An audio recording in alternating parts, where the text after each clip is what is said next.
last video, I was talking on development of virtue as a byproduct of alignment with objective good and the superordinate within one's hierarchy of values as you personalize Maslow's pyramid more to your own journey of actualizing your own potential. And I mentioned in there how it's almost as if it's unteachable in an academic standpoint, that of empathy, that of abstract emotional states that manifest altruistically in behavioral processes between humans only, really, and primates as well.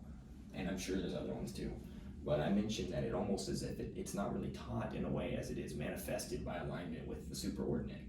And if that's the case, then it's almost as if the state of conscious awareness and the realization and salience of the conscious field in a panpsychic standpoint becomes your reality. So how you, or physicists would say, you're collapsing the wave function of the conscious field into something salient by utilization of attention.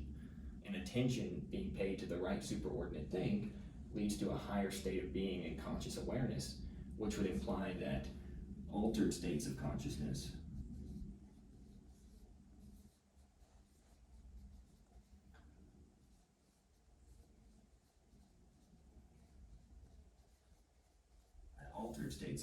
may not be so altered after all.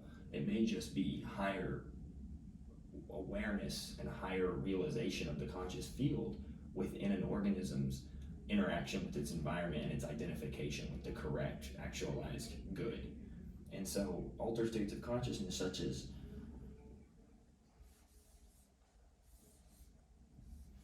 psychedelic use, psychedelic medications, psychedelic drugs, psilocybin mushroom, lysergic acid, diethylamine, DMT, MDMA, those kinds of things, which are all medically approved almost. I mean, essentially, not all of them, but I mean, it's getting there. Ketamine, which is an anesthetic, psychedelics, meditation, sensory deprivation are ways by which people are able to silence the default mode network.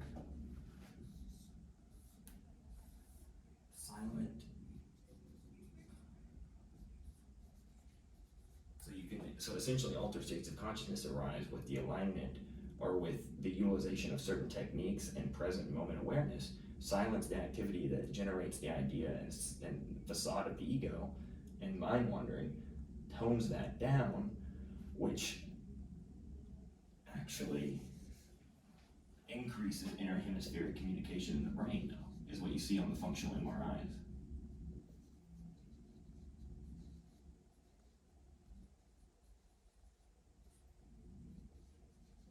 So you see a simultaneous occurrence of the midbrain arrangement of the default mode network areas in the frontal cortex and the parietal cortex. You see that silence and the activity lower, which decreases ego, because we know that's where we form memories and we identify with our own mind-wandering autobiography. But at the same time, this is occurring along with it. So these two things are occurring in altered states of consciousness.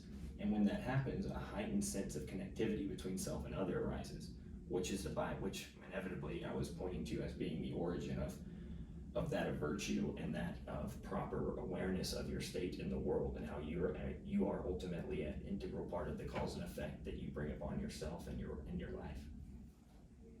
And so what we see is this increase in interhemispheric communication, silence of the DMN, and this occurs with some of these drug uses.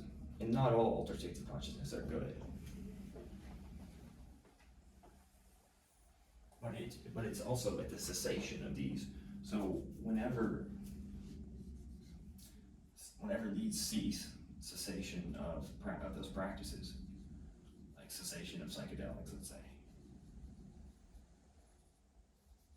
you sometimes, in a large majority of population, still maintain an increased interhemispheric communication, almost appearing like neurogenesis in the brain. If psilocybin is coupled with mindfulness meditation, they've now seen that on a 6 or 8 week trial study, I believe done by Johns Hopkins or Brown University, they've seen increased interhemispheric communication even in the occipital lobe and things like that, forming neurogenetic pathways that may have been damaged throughout traumatic experiences in life or something along those lines. And when that occurs, people's levels of consciousness seem to stay altered in a good way.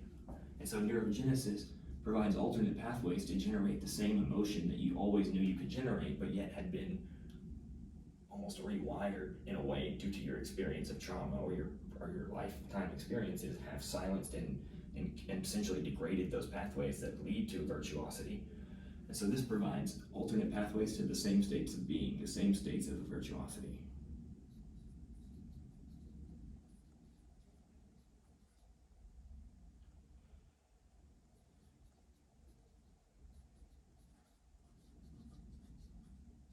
To primitive emotion.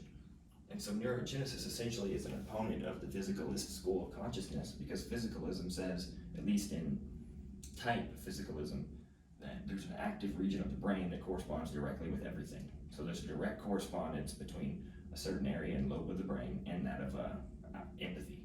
However, we see that with neurogenetic neurogenesis occurring between interhemispheric regions of the brain, we see that we can generate the same abstract emotional states of being with different pathways. And so that right there shows that it's not necessarily rigidly physical, and not even like token physicalism would apply a little bit. But neurogenesis seems to occur after the use of some of these practices, and it loses a lower sense of DMN and helps decrease the formation of a rigid ego, and likewise increase neurogenetic pathways and provides access back to the hind and the primitive brain, and the limbic system can become reformulated and the amygdala can be re-strengthened by providing neural pathways that fire together, alternately to the ones that may have been damaged by your experiences in life that were traumatic.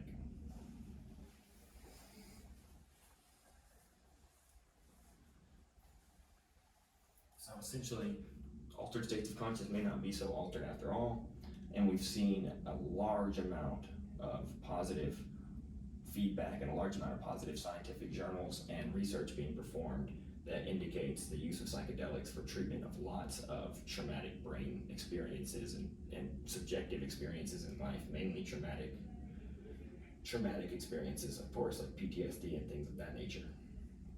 And so it almost seems as if it repairs the pathways in the brain to reach the more primitive areas of the brain that have been ultimately damaged by our experiences in life.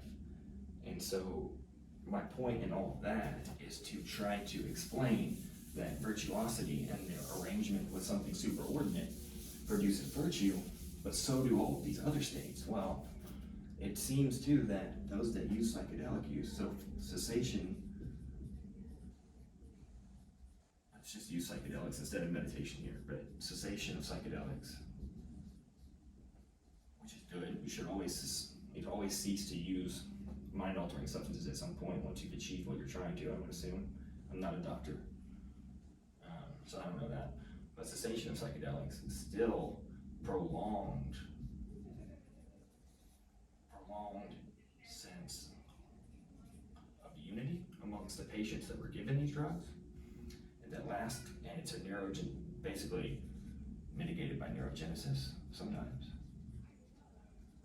And in the majority of these studies with LSD 25 and psilocybin, MDMA and things like that, it shows an overwhelming sense of love, gratitude, and empathy.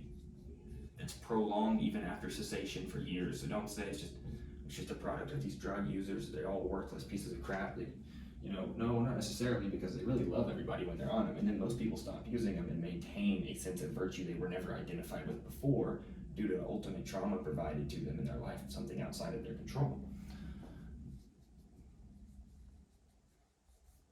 And so love, gratitude, and empathy as neurogenesis. And neurogenesis is often, there's a phrase that says, nerves that fire together